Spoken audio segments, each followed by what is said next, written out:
আসসালামু আলাইকুম। কেমন আছেন সবাই? আশা করি আল্লাহর রহমতে সবাই ভালো আছেন। আমিও ভালো আছি আলহামদুলিল্লাহ।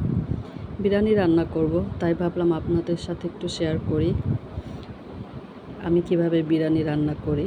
আমি এক্সট্রা মশলাও দিয়েছি, যেটা গরম মশলা, তারপর আপনার এলাচ, দারচিনি এগুলো সব একসাথে আমি গুঁড়া করে নিয়েছিলাম, আর সাথে রাঁধুনির বিরিয়ানির মশলাটা আমি ইউজ করছি।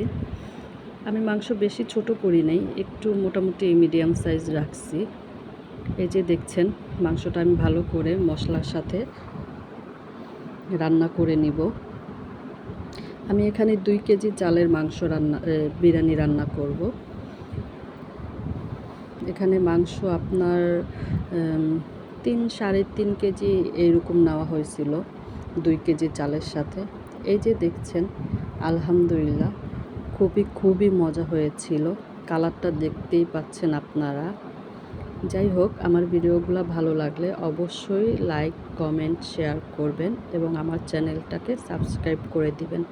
আজ আর না, এ পর্যন্তই। ভালো থাকবেন সবাই। আল্লাহ হাফেজ। সবাই আমার জন্য দোয়া করবেন।